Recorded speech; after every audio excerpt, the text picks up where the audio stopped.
Hello, hello. All right, so here is the spread for your starseed reading. All right, so we're going to go to where you were, what you did with the majority of your time there, an important day with the relationships and the feelings involved, another important day, relationships, feelings, the death over here, and the lesson learned. Okay, and usually we'll get hints of time throughout, but if this is not a typical earth plane kind of existence, then time doesn't matter, so we don't even really bother with the time card. And if something wanted to come up, it would anyway. So all I'm going to do is relay to you the images and impressions that are coming through, and your job is going to be to try to make connections where you can based off of what comes through here and your current life, okay?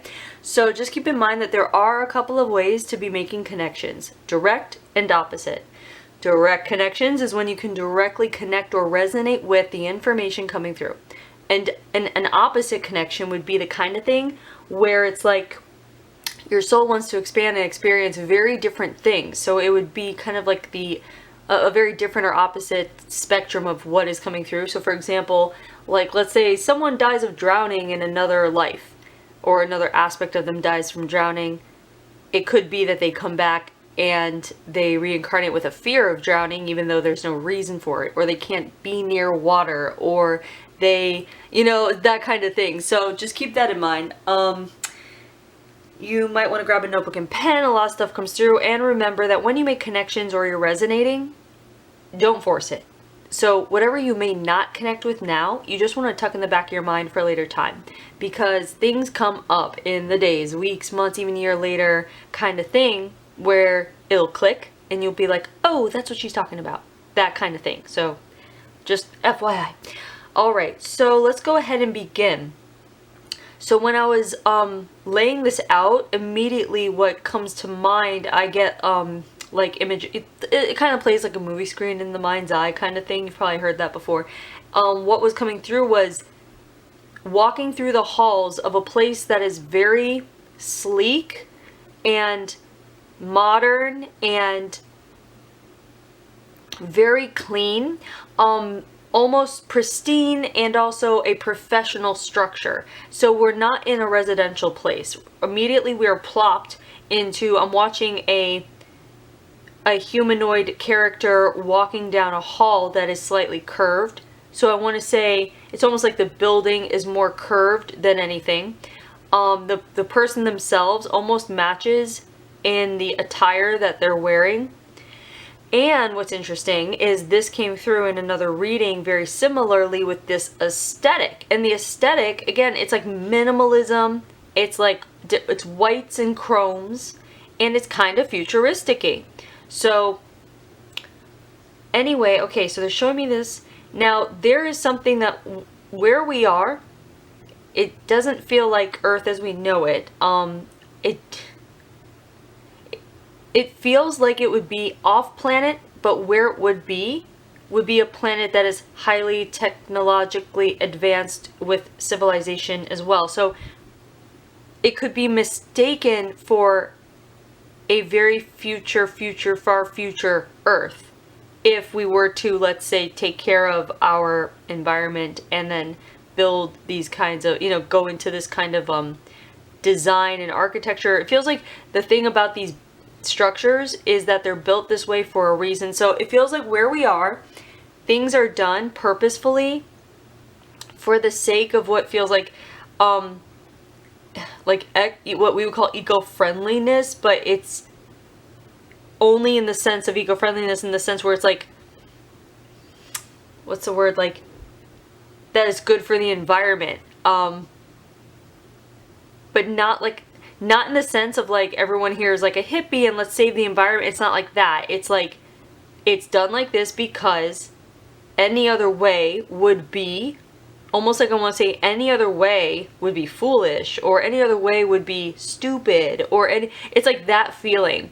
So things are designed a certain way here because it's the most proficient and efficient use of space, and there's something that's very pragmatic about this place. Very, almost like more left brainy kind of feel, like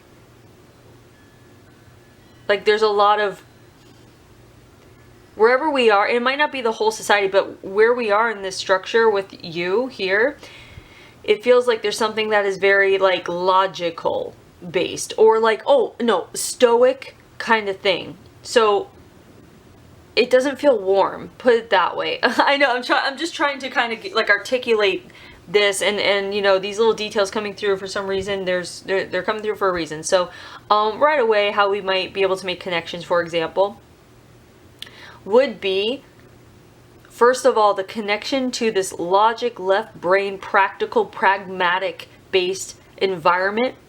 And how you might connect with that would be, a direct connection would be if you find yourself having been born into a family that is more left brain and pragmatic and logical and not warm.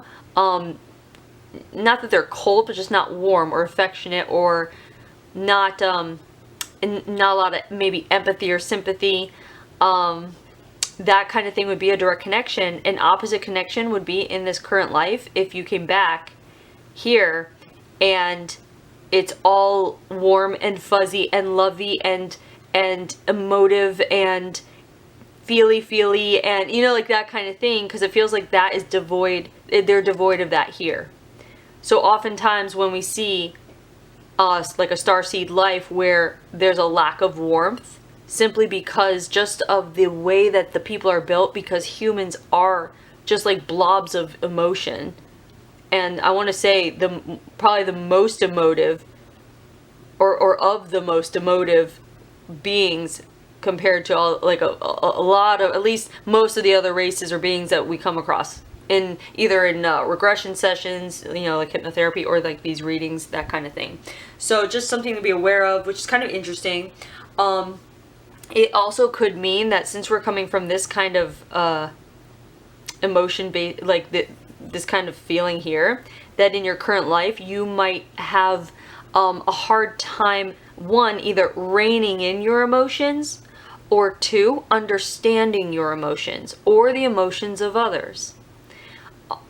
Basically, feelings and emotions to you might be almost like, I want to say, more of a experiment or something you observe and find maybe even fascinating, or something intriguing like that.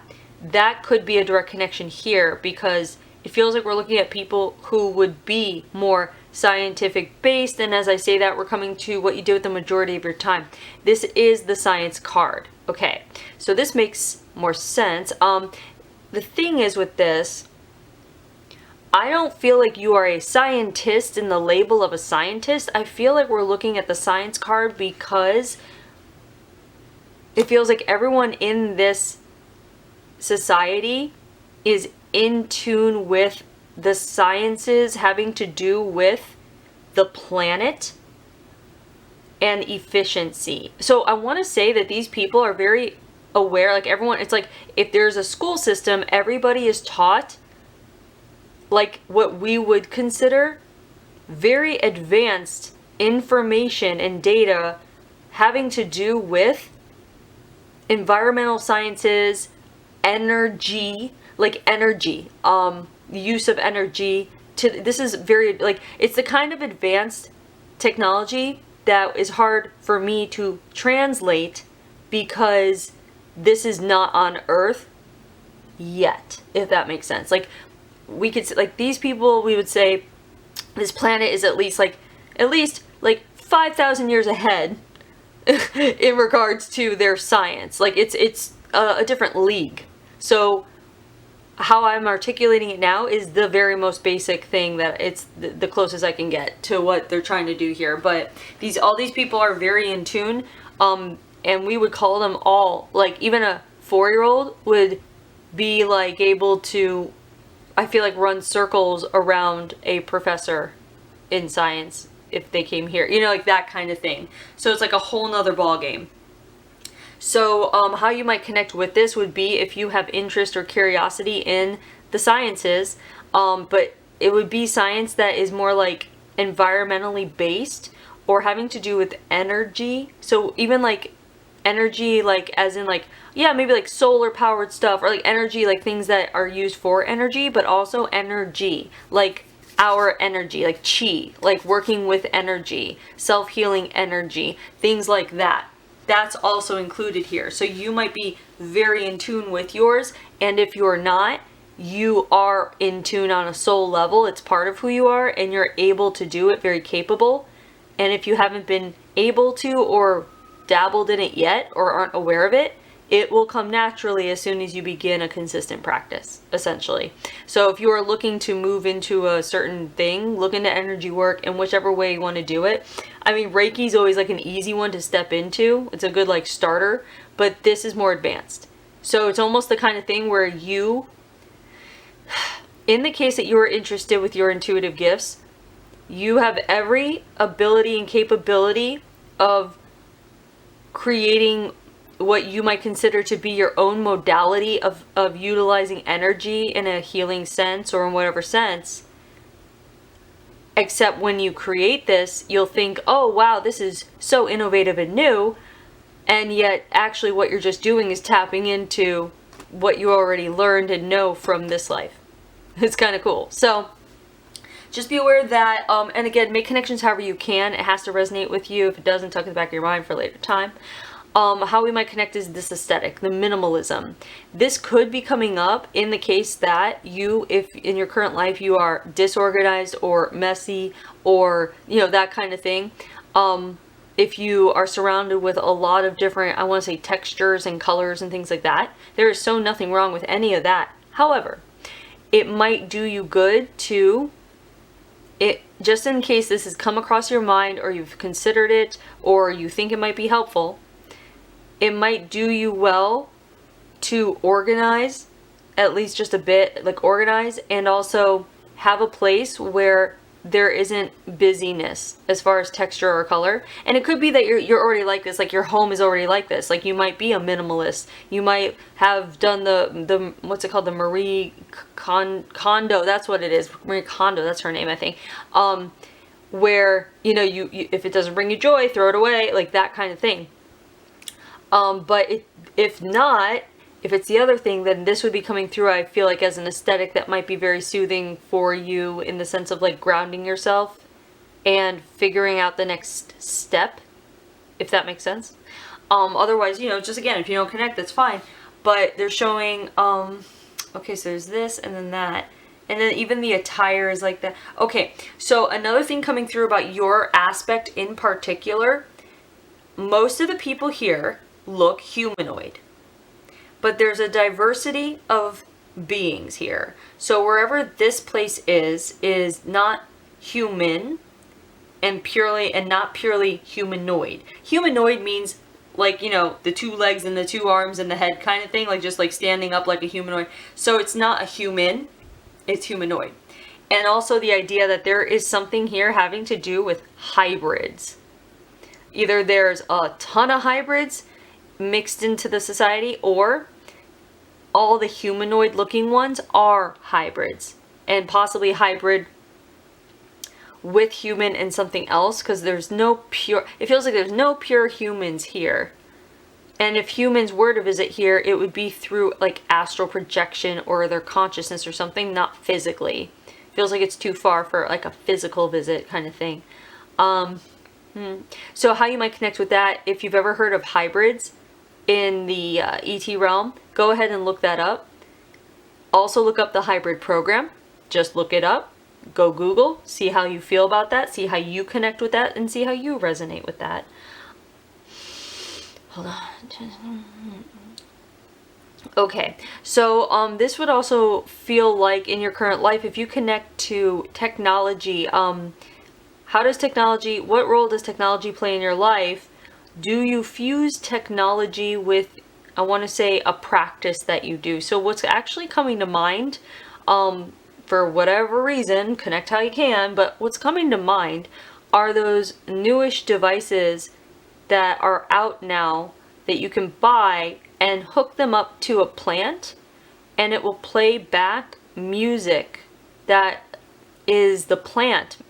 Basically, the plant's vibrations is being translated into a musical language that you can listen to.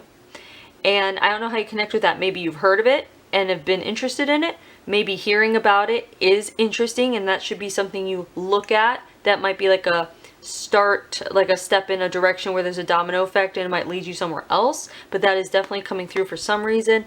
But I also feel like it is, if that is intriguing to you on any level, it feels like it's because these people, this place,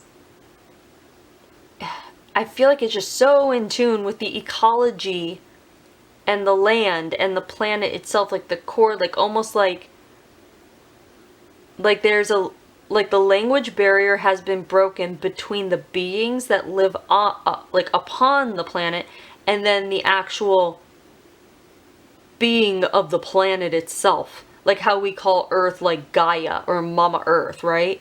It's kind of like its own entity. Here, it feels like the language barrier has been broken. And I feel like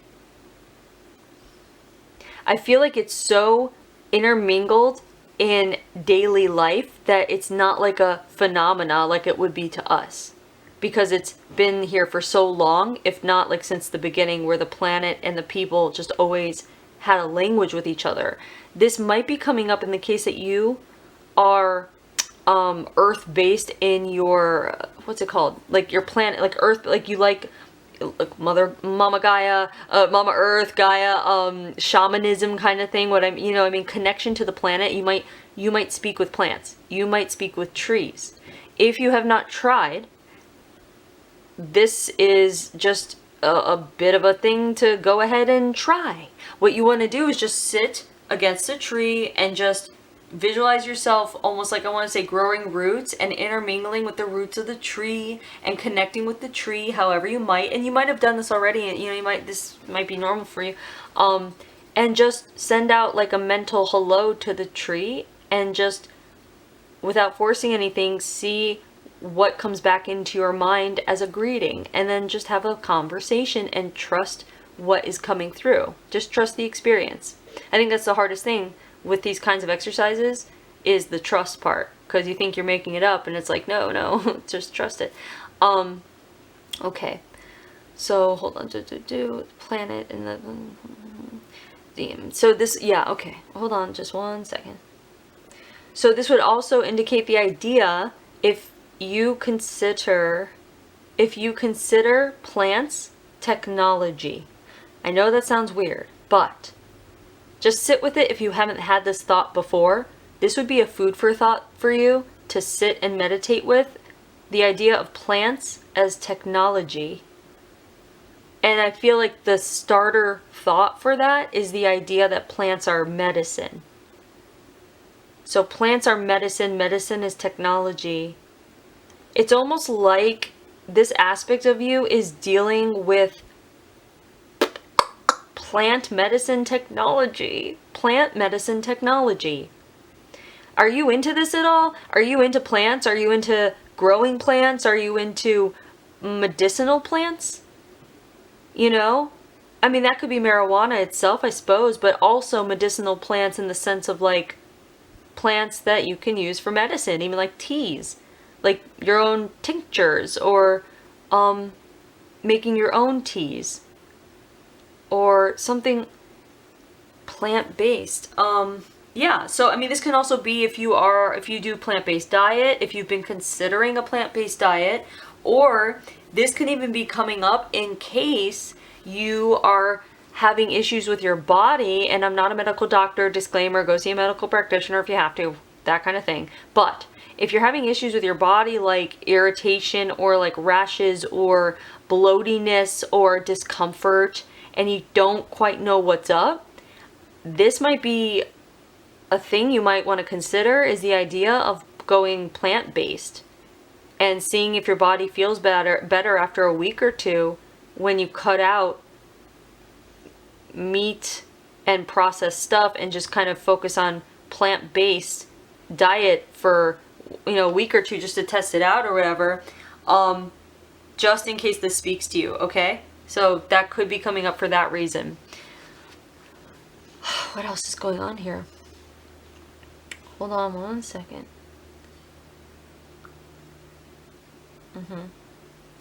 This can also, I want to say the last thing about this would just simply be if your favorite subjects in school were science or biology, anything having to do with plants and life and nature and but also technology, like as in like technology, like computer stuff too, you know, like that stuff too. So we're looking at what's it called, like, is it the STEM programs that they have, like that, like where it's like science, engineering, technology, and the other one that I don't know. But yeah, so make connections how you can with that, and whatever you can connect with, tuck in the back of your mind for a later time, but keep making connections. We're going to go to the first important day. All right, so the first important day here, we have the Enlightenment card. The Enlightenment card comes when we're seeing someone have like an aha moment or level up, like level up spiritually, emotionally, mentally, that kind of thing. And then the relationship, blah, blah, blah, I can't speak. The relationship card that goes with the Enlightenment card is the Karmic card. So usually when we see the Karmic card, we're seeing karma either starting up here, completing here, being worked on, and usually it's someone that you do see in your current life at this time, popping up here, usually. The feelings here is the Torn card. Okay. So, what's interesting... So this is a day... Now, here's the thing. Just because this society is advanced, it doesn't necessarily mean that they are void of poor characters, we can say. Just because there are non-humans doesn't mean like that they're like ideal and angelic, we'll say. And this society feels like it's still like learning and growing and developing, like humanity, you know, like it's definitely not perfect here. It is more ideal, we can say, than circumstances on Earth, but it's not a fully enlightened society, we'll put it that way, you know. And there was something else I wanted to mention. Hold on one second. What was it about this? It's okay, it'll come up if it's supposed to come back. But this day, what happens, what it feels like is that you either come upon a group or are invited by a group where you are working, and there's something about the group where they're trying to get you to be part of it, and it's sounding a bit corrupt, okay? So it's the kind of thing that is putting a red flag out. And these are also like colleagues, and it also has the feeling of being something like what we would consider here political, because I feel like if you're working in where you're working, where it has to do with the plant medicine, what I said before, that plant medicine technology thing, it feels like that is equivalent to how we see like money in our economy. It's very valuable. It's the overriding thing. It's the thing that would be considered what gives power. Like whoever holds it holds the power, like a political faction. So that, I mean, that's the best I can describe what's coming through this feeling. And so it feels like there's something where there's a small group of people, and they figured out something that would enable them to get a leg up in the power scheme. But the thing is, the difference is, it feels like they feel like their cause is good and just and for a good cause. So they're not just like grubby, power hungry, like mongrels, I guess I want to say. It's they believe that their cause is just, and that what they're doing would be the best thing for everyone. They believe that, but it's not correct, or it goes against some morals or ethics of the society, definitely your morals and ethics, in either the approach to it, because it's like it's almost like going under, it's like an underhanded way of doing something, and I think it's because it would take less time. So they're trying to cut corners, and it's a little shady, and it puts you off, and there's a red flag. So the feeling here is torn because you don't know what to do at this moment, because these are people you work with, colleagues, even what they might call like a friend, kind of. More, it's more acquaintance than colleagues, quite frankly. But it just feels like you work so much that you spend more time with them than you do your actual friends. Which, by the way, in your current life, let's start making connections here. Are you focusing on your relationships? Are you paying enough attention to them where you feel satisfied? It's not about them whining or complaining. And I don't mean to say that in a negative way. It's just like, if people are wanting your attention,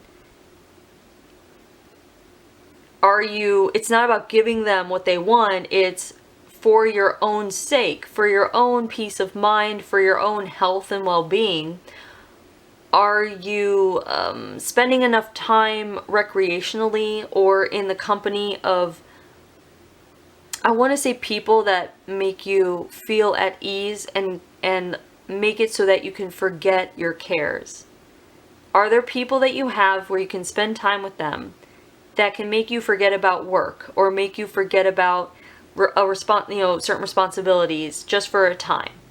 And I would say, if there are people, and maybe because of everything going on in the world, there hasn't been a lot of connection or communication, but if you have been considering at all going and visiting someone maybe you haven't seen in a while, that you would, when you think of them, they bring a sense of calm or relaxation, non-judgment to your mind. Let's just take this as a little bit of like a go ahead and like maybe arrange a little bit of a what's it called, a vacation or a trip, or if they're far or if they're near, go have a visit. Just consider it if you have thought about it, if it has come to your mind. And as I'm talking about this, if someone just came to your mind while I was talking about it, that's probably the person you should go ahead and reach out to. And I feel like this is for you though. And it's not the, it's kind of weird. Like, okay, so I'm just gonna, like, again, like, I'm just trying to articulate this correctly. Like, in case you're very comfortable being at home and on your own, in your own space, doing your own thing, even if it's hobbies. Let's say you get wrapped up in a good book or writing or art or research, whatever it is you like to do on your own, in your own time. It can be even more effective for that hobby or whatever it is you're doing that you spend time with. It can be even more effective when you take a breather. Like, even if you have to force yourself to take a breather and get your mind off of it for a time, so that when you come back, it's from a fresh perspective. Okay? Like, and so it's almost like I want to say this might be very useful in, let's say, in case you like are studying something and you're just like immersed in it because maybe finals are coming up or something, and it's like, go take a breather, and then when you come back you'll feel refreshed and you'll be able to absorb more because you'll be just in a better frame of mind, like that kind of thing. Just, excuse me, make sure that you are taking space from, make sure you're taking space from alone time in the case that you find you have a lot of you time going on and you might really enjoy it, okay? Because usually I'm telling people to go take you time and get away from people for space, and that, if that is the connection you're making, then just make whatever connection resonates with you. But this does feel like something like, go take a breather, go see someone that will just take your mind off of something, and then come back to it, whatever it is. Okay, hold on. Let's see what else is going on. All right, so then this can also connect in the way of how you feel about when you read about, whatever, when politicians are corrupt or something is found out about a celebrity or someone in authority where they royally effed up with their power, their power trip, and they took advantage of people. If you get emotionally triggered by that, I'm not just saying annoyed, I'm saying emotionally triggered. If that ticks you off, big time, like that affects you, that I feel comes from here, because it feels like there's whatever happens, and it's gonna come out what happens, but right now, frozen in this moment, no matter what happens, it feels like just because of the feeling you had in the moment of uncertainty and realization and truth, and truth coming to light, or seeing people's true colors when you least expected it. Like you basically thought you were going to, it was kind of like a scenario where you think you're going into the coffee room just to get a coffee, and then someone's there and they're like, here's a gun, let's go rob the place. Like it's completely just throwing you off. And I feel like that is the kind of moment that could have stuck in your soul in such a way that it would emotionally trigger you. One, when like I just mentioned, the corrupt politicians or corrupt authority figures, but also you might be someone that absolutely despises surprises and being taken off, caught off guard. That could be probably, based off this, that would be one of the most icky feelings you could feel, is being caught off guard or surprised. Yeah, the opposite would be if you're really great with surprises and you're kind of like, you're okay when you're like caught off guard, like that kind of thing. It'd be like the opposite connection would be that, but a direct connection would be if those things are like some of the top things that you absolutely despise. Like it might be the kind of thing where if you have a partner, you let them know, I don't like surprises. Please do not like throw me a surprise party. That's not my gig. That kind of thing.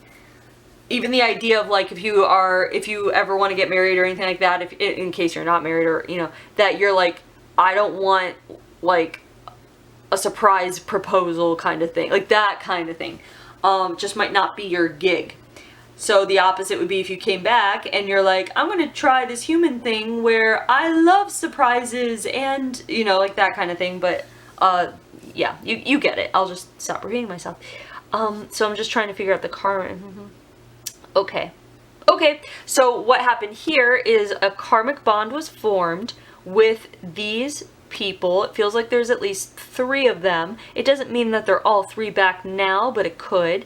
But it feels like, and this is just what I'm feeling, it's 3. It could be 4, it could be 10, but it feels like there's at least 3 core energies here where a karmic thing is formed about being taken off guard or surprised in a way where it's like in your current life, you would be one step ahead of them every time. And it's not like they're coming, it's not like the kind of thing like they come in as enemies. It's the kind of thing where it can be where if you are the, let's say, oldest of 4 siblings, you automatically have that step ahead of them.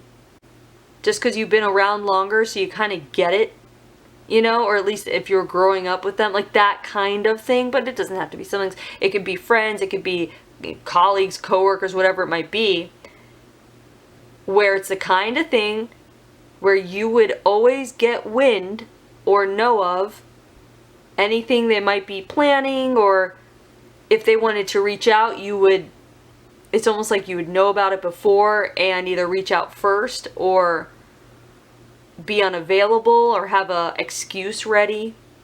That kind of thing. This could be parents. This could be, if you have kids, your kids. Like that kind of, you don't know, you never know the role, but when I'm describing it to you, it's an energy signature kind of deal. And if anyone comes to mind while I'm describing what's going on here, you have to trust that that's your higher self, your intuition pulling forward those images of those people for you to let you know that that's one of them, or 2 or 3, like that kind of thing. So just trust what comes to mind. And if not connecting now, tuck in the back of your mind, because what happens with these things, what you want to pay attention to over the next week or so, is when you get thoughts filtering into your head that are answers to questions. Like if you're just driving and you're kind of zoning and you're just kind of wondering like, I wonder who the people can be. And then all of a sudden plunk, you know, oh, Uncle Jimmy, like, you know what I mean? Like, those are answers, that the ones that plunk into your head, that's not you making it up. You know what it's like to create a thought and reach for a thought. When you're not doing that and you just get answers, those are downloads, those are thoughts, those are, not thoughts, those are answers. So just keep that in mind, all right? Okie doke. So let's go ahead and move to the next important day, and the last important day down here. So there is death in this place. And I'm still, don't worry, I'm still feeling out what goes on here. So I feel like we're going to be getting more answers as we go. And then the relationship involved is the soulmate card. Soulmate card does not mean romantic all the time. Soulmate card does not mean only one and forever and always. A soulmate is just simply someone you come in contact with where you have some kind of exchange in some way. And that is a soul contract. And it's usually you learning a lesson. And it doesn't have to be a big lesson. It can be a small lesson. It can simply just be to exchange energy and move on. You know, a handshake and keep going. Like, or a meeting of the eyes even can convey or can create a download or convey energy. It's really interesting. So, soulmates can be frenemies, soulmates can be best friends, you know, it's that kind of thing. So soulmates really just indicate someone we have a soul contract with. The feeling here, this is kind of depressed. So this is a depressed feeling. So the death card, there's death in this place, is usually witnessing a death. So I feel like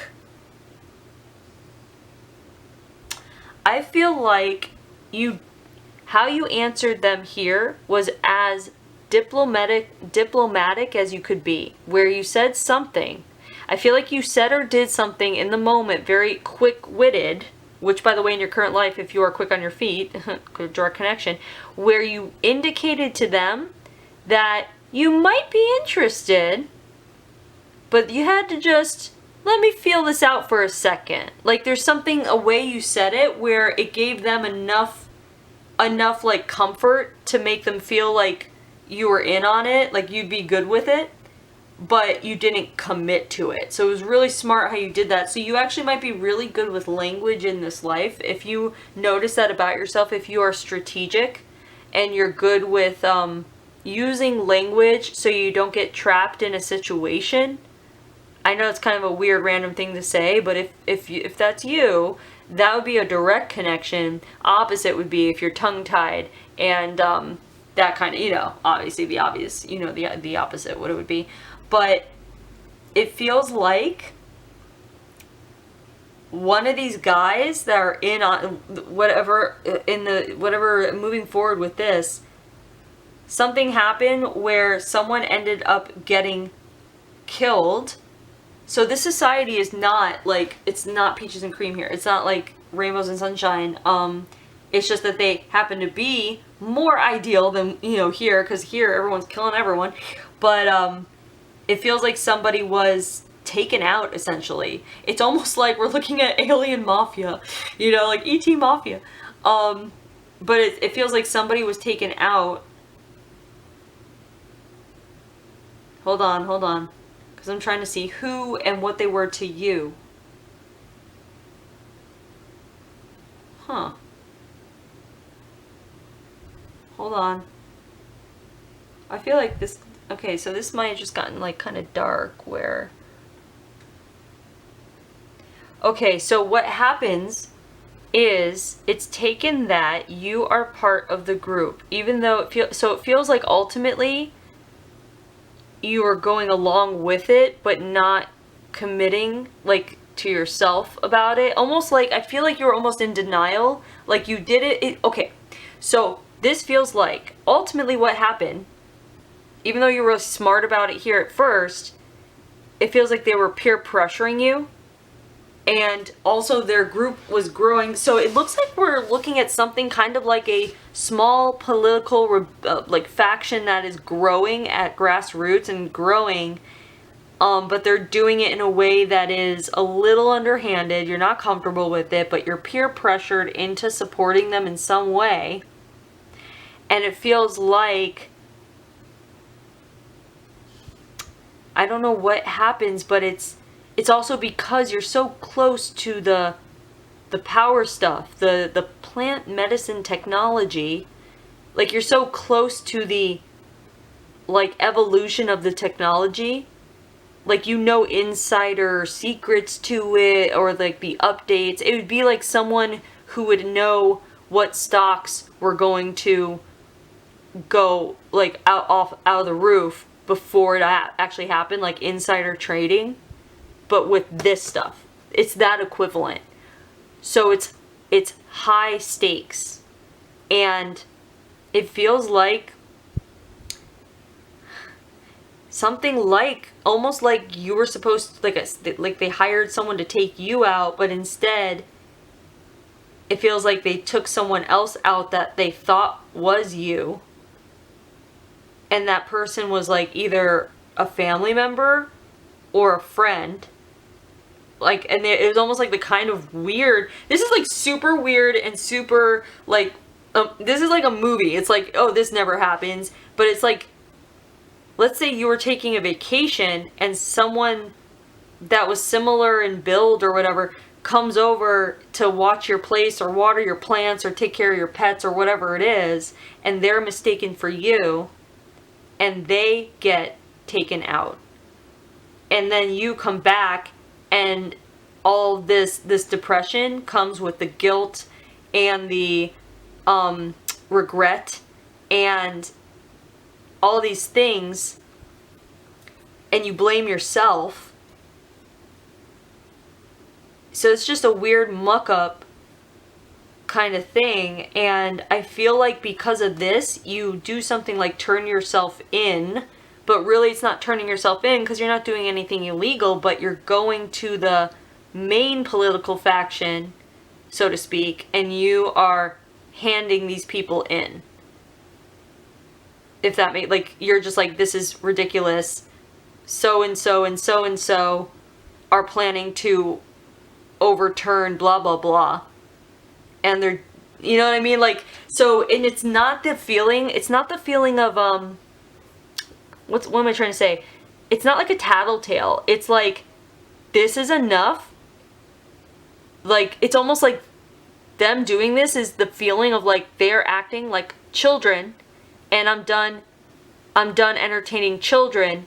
I want to get back with, you know, I'm an adult. I want to go play with the adults. Like, if that makes sense. You know what I mean? So they're like, this is, because whatever's growing here, it's all just like, it's chaotic.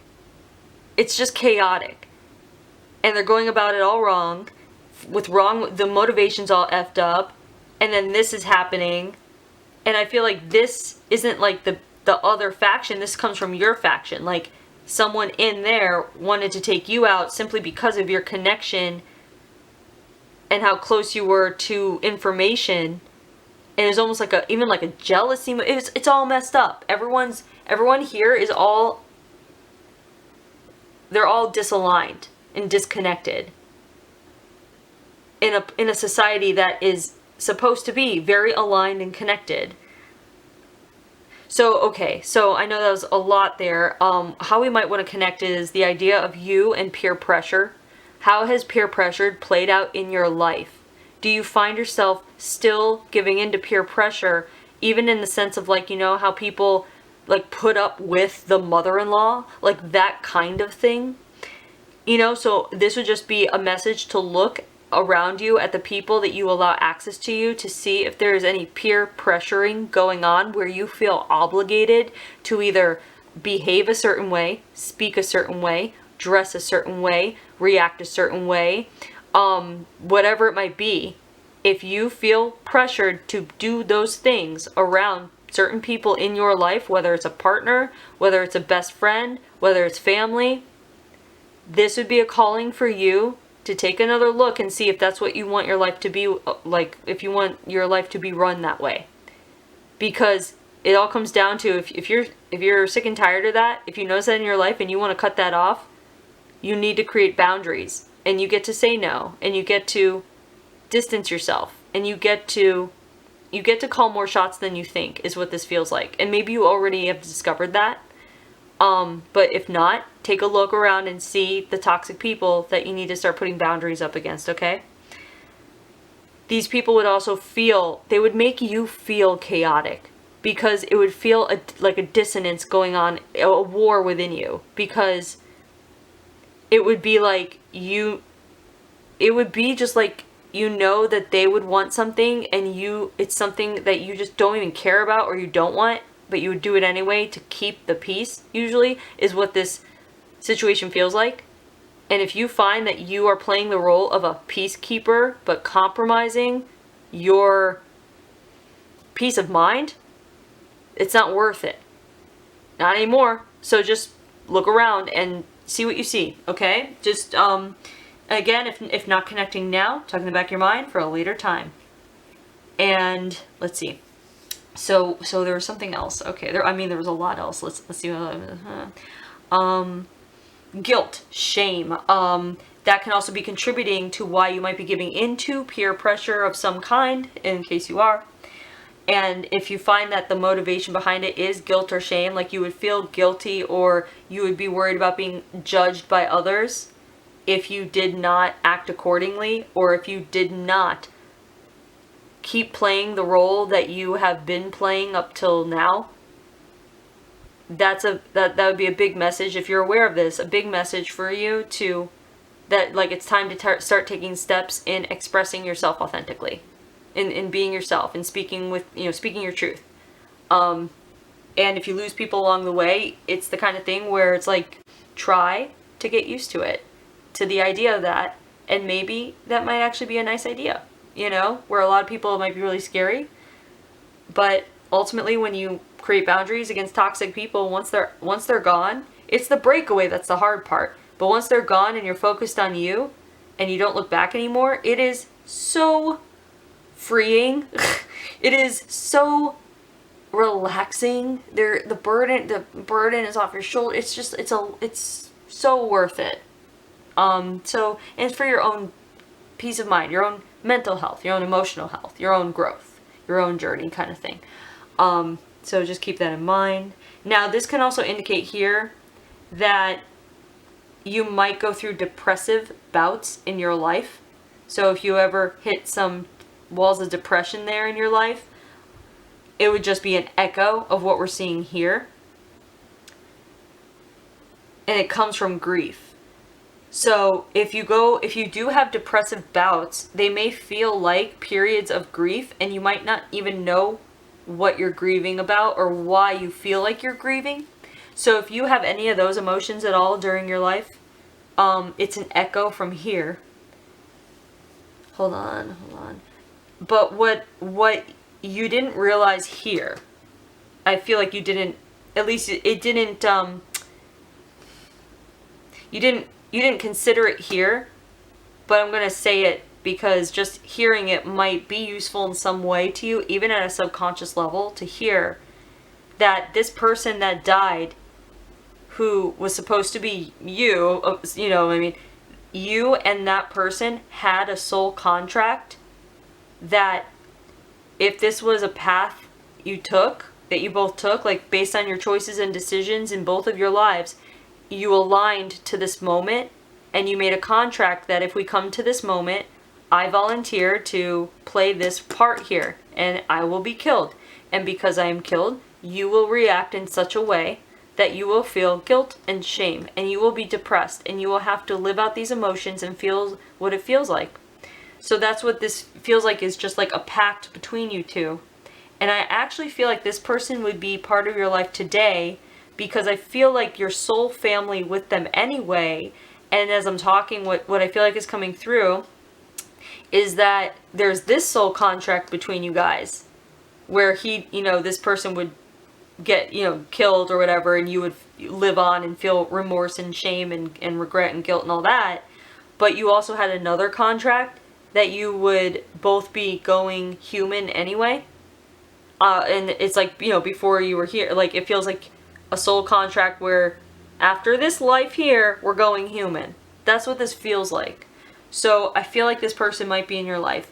How you might recognize this person in your life, either now or coming up, they would feel like someone that you want to give gifts to, someone you would want to please, or someone you would want to make comfortable. Not in a groveling way, but in a loving way. It might be a partner, it might be a child, it might be just a friend that you adore. It'd be more of a mutual, it feels like it would be a mutual friendship, and you might not articulate this, but it would be where you, at least on your end, would feel like you want to give them something, even if they're not, and it feels like they wouldn't be someone that demands it. They're not like, give me gifts and make me feel better and blah, blah, blah. It's not like that. It's, you would naturally feel inclined to do this for this person. And it would be because of the feeling of what happened before. And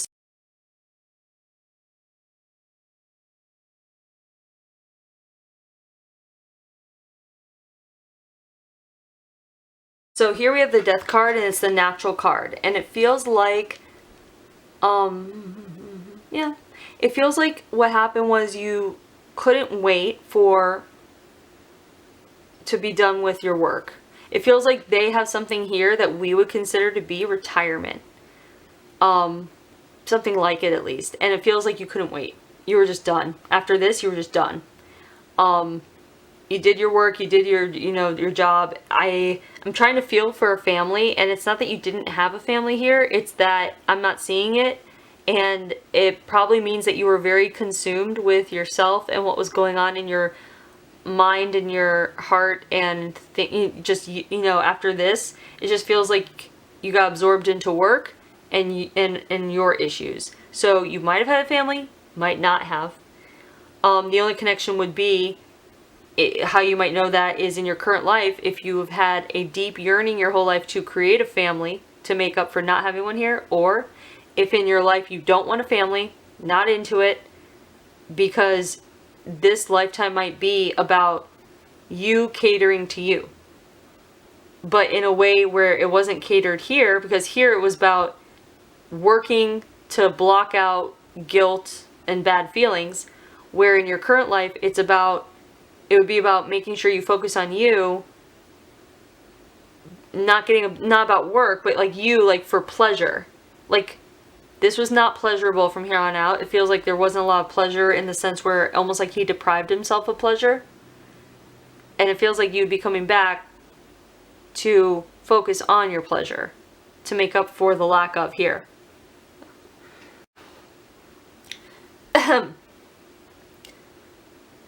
But the death just feels natural. However, the natural death feels to here. Like, I don't know what their natural death I can't speak. I don't know what their natural death looked like here, or was. But I do know what they're showing me is that when someone dies, the body is returned to the planet. But it's not just buried in the planet. The body goes through every single person's body here goes through a certain kind of technological process that refines all the parts of the body that is most efficient for the planet to absorb it back in. So again, very efficient. And you might be someone that highly prizes efficiency, because we started with it and now we're ending with it.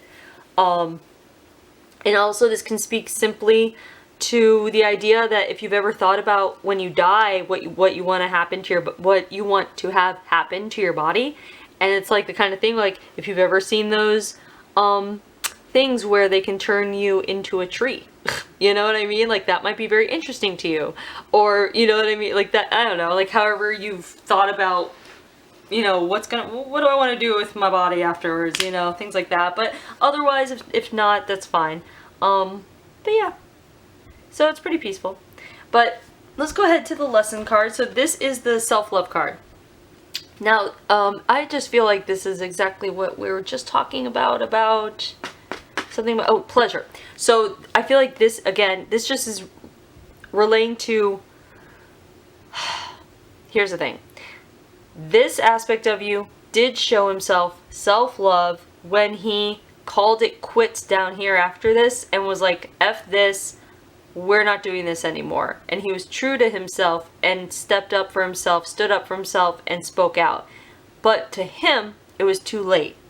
Of course, it was a soul contract and it's never too late. It's everything's on time. But you know what I mean. To him, it felt like it was too late. He should have done this earlier. So he feels like he didn't show himself self-love, technically, on in time. So I feel like that translates to me wanting to say that this pertains to your current life, to start now, if you haven't started yet, on being,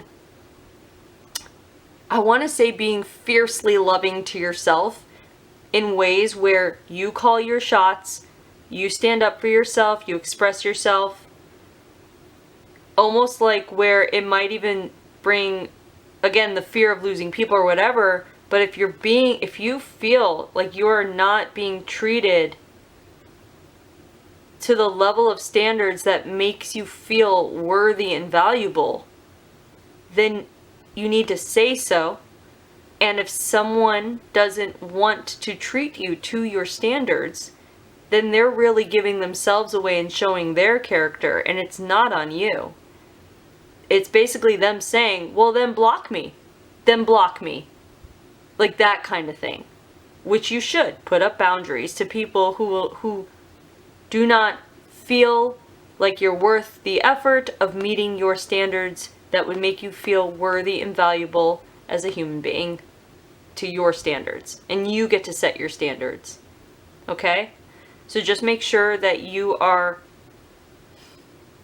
being your very best friend, doing any practices of self-care that you can at any time that you feel, and understand how much power and control you have over your life simply by who you allow access to, realizing that you are that worthy and valuable that people need to earn access to you. Okay? Okay, so just FYI, in the case that you are having any issues with self-worth or value issues, it would stem from this guy feeling like a scumbag because of the whole guilty by association. Just that he didn't immediately say, no, peace out, you do you, I'm not part of this. He felt like he disappointed himself. So if you have any feelings like that, this would be a message for you to start changing the game up in your mental processes and your thought processes about that. And whenever you catch I want to say a thought or a feeling that brings you down or judges yourself, or it's having to do with your self-worth that's low or whatever it is, be aware of it, catch it, and shift it. Because it comes from this time, and this is done. And this wasn't even his fault. He played into a life path that he had signed up for anyway, and a contract that was made anyway. So there's no fault. There's no fault. And I feel like I want to echo that into your soul. There's no fault. You are worthy. Okay? So anyway, keep making connections with the self-love card however you can. But yeah, so there is your starseed reading. I hope you enjoyed it. I hope you're able to make some connections. I hope it was helpful in some way. And thanks for letting me read you.